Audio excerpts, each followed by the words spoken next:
Inevitably, an owner would come in and they would say, back up. Oh no, what are you doing? This might get bad. Ick. Hi, I'm Dr. V. Boykin, a former single mom, stripper, felon, now doctor, keynote speaker, and author of Fix Your Face and Watch Your Tone, Women Know What's Needed. I help marginalized communities achieve a more equitable personal and professional experience. Today, I want to talk about the difference between someone who is possessive and someone who is protective. And this is critically important. And there's so many things that are critically important, but this is one of them. And this crosses over personally and professionally. So let's dive in. The first thing is when someone is protecting you, that means you're in a harmful situation. They're coming over and they're helping out. And it's not a bad thing to be protective. When someone is possessing you, that means they are controlling your activities, attempting to control your emotions and thoughts, and generally not there to necessarily help you out. And this is a problem for several different reasons. But I like to think about it like this. And this goes back to when I owned a dog kennel that specialized in adjustment and aggression disorders for canines and felines. Inevitably, an owner would come in and they would say, oh, my dog is so wonderful. They're really protective of me. And I say, oh, how do you mean? And the next thing they would do is describe a scenario where their dog jumped up and bit like some innocent passerby because they were protecting them. And I always wondered what made someone think that that amount of protection was something that they wanted to advertise, something that they appreciated, something they would even want to surround themselves with. It's dangerous. So let me break down 1, 2, 3, 4, 5, 6 ways that you can tell the difference between possessive and protective. And I want you to pay attention to this in your relationships, both personal and professional at work. And if anyone ever says it to you, I don't know, from a national screen, right? Like they want to protect you or they've got you and they're going to keep you safe. Red flag. But let's dive in. So when you are being protective, that means it would require that you correctly perceive an actual threat. So there has to be a threat for someone to protect you. If you're in a bar and you're sitting with your guy, and maybe it's a first or second date, and they have a couple beers, and a random guy comes up behind you, he says to the bartender, "Can I grab a beer?" And the guy that you're with goes, "Hey, back up. What are you doing? Don't look at my girl." They're not protecting you.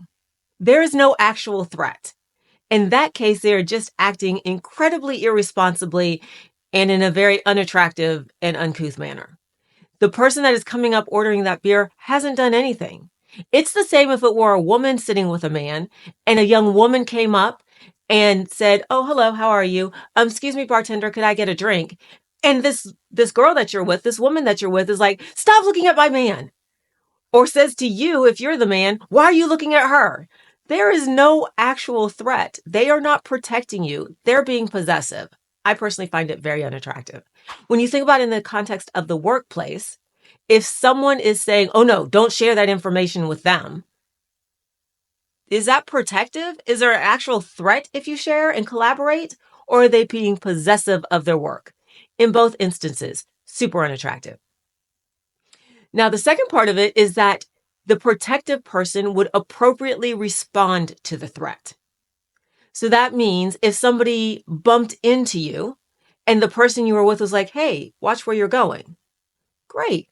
They might have been engaged in a protective motion. However, if someone slightly bumps into you and they're like, "Hey, what are you doing? You bumped into her. Back up." Okay, that's escalation. That is not appropriately responding to the threat. Doesn't work that way. If you think about it in terms of the workplace, if somebody asks a question that maybe exposes a part of a program that you don't have fully developed, and you say, "Hey, you know what? I hadn't thought about that. Let me dive in and circle back to you." Okay. They might be protective of their work, so they don't want to have additional discussion then, but they're reacting appropriately to what was displayed and they're going to circle back. However, if somebody questions your program and you're like, "They're always asking me questions and they're always trying to make me look stupid, and she just always has something she wants to ask or know or say." not commensurate. We're getting into the possessive realm. The next one is tied to this, and it's that they wouldn't escalate a threat that would create less safety. So if someone does bump into you and they make that big escalation, that makes you less safe. Someone can't be actively trying to protect you while they are making the situation more unsafe. So if they push the person off of you that pushed you, right? And now there's a brawl and you're beside it or adjacent to it, you're not more safe. If they start a full out war in the middle of a dark alley and leave you standing off to the side, you're not more safe. That can't be an act of protection because they're making you less safe. It just doesn't track. If in the workplace, somebody is escalating a situation that makes it worse for you, like you say to them, hey, I think this is going on. I don't think this is right. They blow up the topic.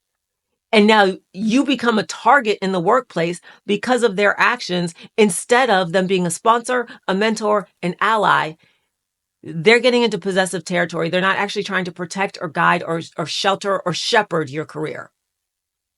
The other thing you will see someone who is being protective do is they will remove you from danger.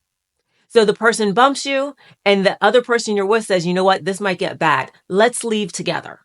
They're moving you to a safer location based on an actual threat that they have perceived correctly and are responding to you. In the workplace, that could be, you know what? Your manager's saying to you, this isn't the project for you.